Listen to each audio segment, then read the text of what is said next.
Noodle conquers Comfy Mountain. Noodle the pug was having a no-bones day. As a goofy, grumpy, grand old pug, it was important for him to take it easy sometimes. That's why no-bones days were Noodle's favorite. He loved lounging in his travel bag. He loved hanging out in the kitchen. And he loved snoozing in his bed, which his human Jonathan always kept fluffed and perfect. Jonathan was always trying to make sure Noodle lived his best life. But on this no-bones day, Noodle could not get comfortable. The blanket in his travel bag didn't smell right. It had just been washed. Yuck. The kitchen didn't have enough snacks. Not even a crumb. And he couldn't see Jonathan from the floor where his bed sat. Noodle liked to keep an eye on Jonathan at all times. Noodle needed a better place to get comfy. Some place with the right smells where he could see everything going on and keep a close eye out for any snacks left unattended. So Noodle went exploring. He wandered into the living room, and then he spotted it. Comfy Mountain.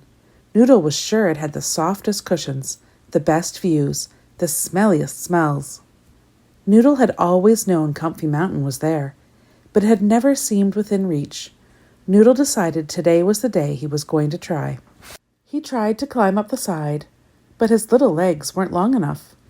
He tried sitting in his travel bag. It usually traveled, but today it didn't move. And he even tried sneezing at the couch with all his might. Still, nothing happened.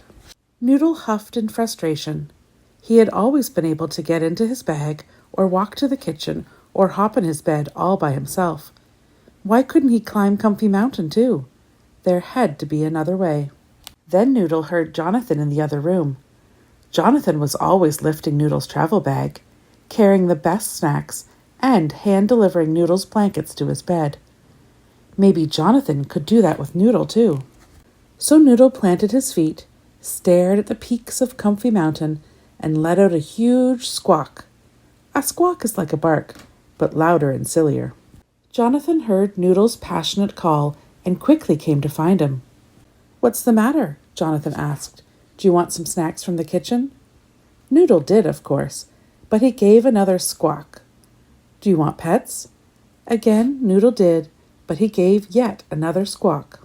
Finally, Jonathan noticed what Noodle was looking at. "Do you want to go up onto the back of the couch?"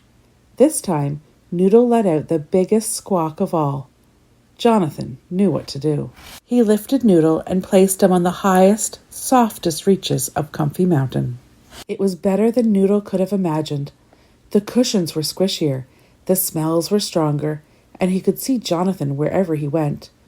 Noodle lay down and took one of the best naps he'd ever had. He had learned the secret to conquering Comfy Mountain, asking for a little help. Now when Noodle needed a hand, he didn't hesitate to get Jonathan's attention, whether that meant getting food delivered to his new perch or having his blankets expertly fluffed the way only Jonathan could. And Jonathan loved to help Noodle. Plus, now he had some extra company when he wanted to get comfy on the couch. After all, doing things by yourself is great, but doing them together is even better.